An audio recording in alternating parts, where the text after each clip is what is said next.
အဲ့တော့ကျွန်တော်ဒီဥစ္စာကိုရပြီရောရပြီဆိုတော့ကျွန်တော်ဒီကောင်လေးကိုအနောက်ကိုနည်းနည်းဟုတ်တယ်နော်ဒီလိုအနောက်ကိုနည်းနည်းလေးယူထားပါနော်ဆိုတော့နောက်ဒါဆိုရင်ကျွန်တော်ရအဲ့တော့ရပြီဆိုတော့ကျွန်တော်ဒီကောင်ကိုဘာလုပ်မလဲဆိုလို့ရှိရင်ဒါကတော့တကယ် runner လို့တော့နော်ဆိုရင်တိတ်တော့မလို့ဆိုရင်ဘာလုပ်မလဲဆိုတော့ကျွန်တော်ဒီကောင်ဆိုပြပဲလုပ်ပြပဲကဆိုရင် 0.25 လောက်နော်ဆိုရင်ဒီအနာလေးခဏလေးလုပ်ဒါပဲနော်ဒီလိုခဏလေးလုပ်တာအဲ့ဒီမှာဒီတိုင်းမရှိရှင်းနေမယ်ဆိုလို့ရှိရင်ကျွန်တော်နောက်တစ်ခါပါလဲဆိုရှင်ကျုပ်တစ်ခုယူမယ်ပြီးလို့ရှိရင်ဒီကျုပ်ကအလိုင်းလာတော့နော်အလိုင်းလာလို့ပြီးတော့နော်ဒီလိုစားတော့ကျွန်တော်တကယ်လို့ဟိုနေဖြစ်လို့ရှိရင်နောက် F ကိုနဲ့ F က focus ပါနော်သူရဲ့ shock ကအဲ့တော့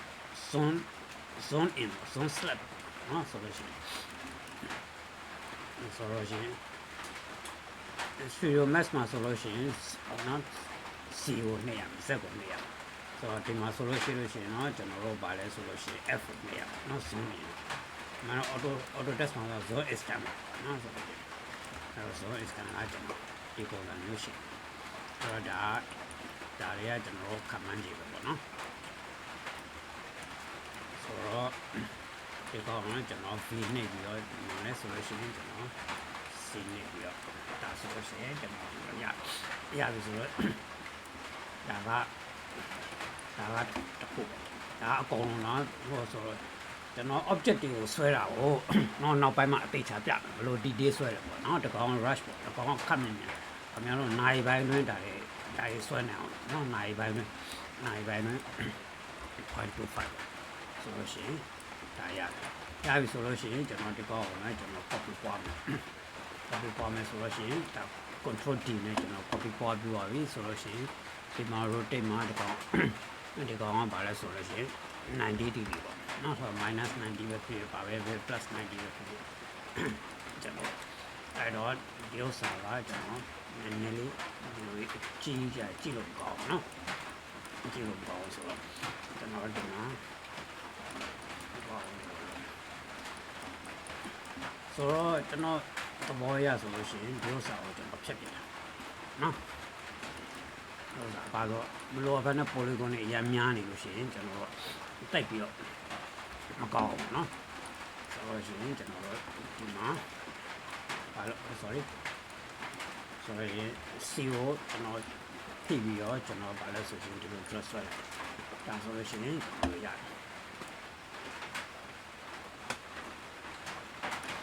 နော်ဆိုလို့ရှိရင်ကျွန်တော်တို့ဒီမှာဒီပုံစံမျိုးကျွန်တော်တို့ရတယ်ရပြီဆိုလို့ရှိရင်ကျွန်တော်တို့ဘာလဲဆိုရင်ဒီကောင် control D နဲ့နှိပ်ပြီးတော့ဒီကောင် copy လုပ်သွားတာအဲ့ဆိုရင်ဒီကောင်လေးအကုန်လုံးကိုကျွန်တော်တို့ဘာလို့ဆိုရင်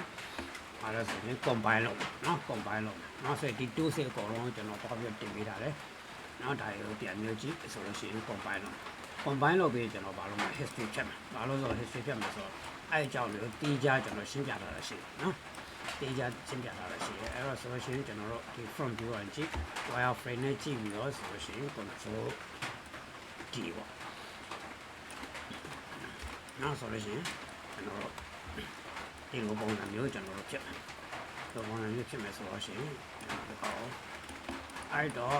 ဒီမှာဆွဲနေတဲ့လူတွေကနည်းနည်းတော့သဘောပေါက်တယ်နော်ဘာလို့ဆိုဒီကောင်လေးရဲ့ proportion ကိုတစ်ချက်ကြည့်တာနော် proportion ဟာဟိုနည်းဖြစ်လာပါဖြစ်လာဒါဆိုပုံတော့ကတော့ runner လုပ်ပေးရနော်ဆိုလို့ရှိရင်ဒါ proportion ဆိုတာ proportion တွေ့ပြီးကြအဲ့နဲ့ခဏထားလိုက်ဆိုလို့ရှိရင်ဒီကောင် combine လုပ်မယ် history ဖြစ်မယ်ဆိုလို့ရှိရင်ဘာလို့လဲဆိုလို့ရှိရင်ဒီမှာကျွန်တော်ဒီကောင်နော်ဆိုလို့ရှိရင်ဟုတ်ပြီကျွန်တော်ရတယ်အမှန်တော့ measurement ကျွန်တော်တို့တော့နော်ဆိုတော့ကြုံလုံးကျွန်တော်ပြ measurement ဘယ်လိုတိုက်အောင်လဲဆိုလို့ရှိရင်ကျွန်တော် create ထဲမှာကျွန်တော်ဆို measure to ရှိ measure to ထဲမှာ distance ရှိနော် distance နဲ့မှာကျွန်တော်တို့ဗာလဲဆိုရင်ဒီကနေကျွန်တော်တို့ဆိုလို့ရှိရင် shift ကပြီးတော့ကျွန်တော်တို့ဒီလိုနှိပ်လိုက်လို့ရှိရင် block ရှိဆိုလို့ရှိရင် 1.7 meter sorry 1 centimeter ပေါ့နော်ဒါ centimeter ကျွန်တော်တို့10စားဆိုချင်း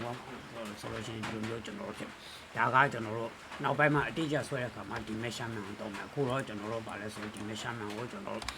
ပေါင်းနဲ့မေ့ထားလိုက်ဘာလို့ဆိုအဲ့ဒါတွေကျွန်တော်တို့ကောင်းတဲ့ထက်နေပုံမှန်ထွက်မှာမဟုတ်ဘူးเนาะဆိုလို့ရှိရင်ကျွန်တော် center to ပိုင်ဖို့ပေးပြီးတော့ကျွန်တော်ဒီကောင်ကိုဗာလဲဆိုလို့ရှိရင်90 degree လှည့်မယ်เนาะ90 degree လှည့်ပြီးလို့ရှိရင်ဆိုတော့ကျွန်တော်ဒီကောင်နဲ့ဗာလဲဆိုလို့ရှိရင်အလားယူမယ်เนาะအလားယူပြီးလို့ရှိရင်ကျွန်တော်ဒီမှာ right view ကကျွန်တော်ကြည့်မယ် right view ကကျွန်တော်ကြည့်မယ်ပြီးလို့ရှိရင်ကျွန်တော်ဒီကောင်ကိုယူထားအဲ့တော့ဒီတန်းကတော့သူ့ထက်တော့တေးတယ်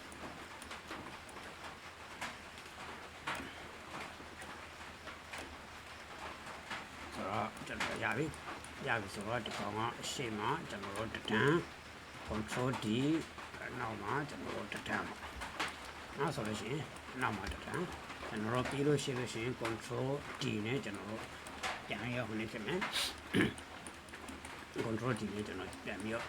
ဒီလိုထားမယ်เนาะဆိုလို့ရှိရင်ဒီကောင်ကအပေါ်ကဥစ္စာကကျွန်တော်ပါပါလေးပဲဆိုလို့ရှိရင်ကျွန်တော်အဲ့တော့ center to ပိုက်ဖို့ကျွန်တော်လုပ်လိုက်ဆိုလို့ရှိရင်ကျွန်တော်ဒီကောင်မှာကျွန်တော်တို့ရှိနေဒီလိုကြီးရှိနေမှာမဟုတ်ဘူးကျွန်တော်တို့ကပါလဲဆိုလို့ရှိရင်ဒီတွေကျွန်တော်တို့ဆိုလို့ရှိရင်ဒီကောင်က face ပေါ်လိုက်ဆိုလို့ရှိရင်ဘာလို့ဒီကျွန်တော်မှန်းလို့ရအောင်ပါเนาะဆိုတော့ဒီကောင်က11ဆိုလို့ရှိရင်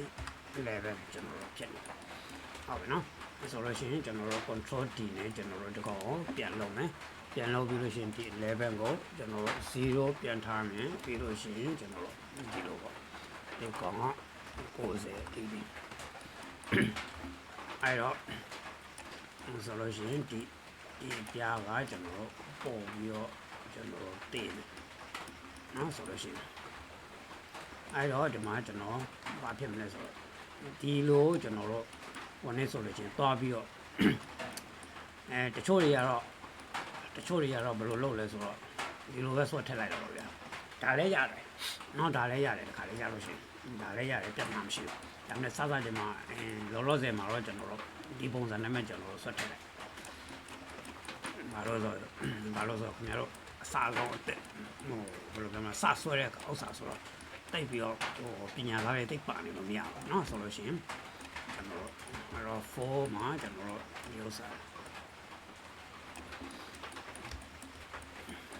အဲ့တော့ဆိုလို့ရှိရင်ကျွန်တော်တို့ဒီမှာဒီလိုဖြစ်မှာအဲ့တော့ဒီကောင်ကိုကျွန်တော်ဘယ်လောက်ထားမလဲဆိုတော့2တန်းလောက်ထားလိုက်ပါเนาะ control D ဆိုပြီးတော့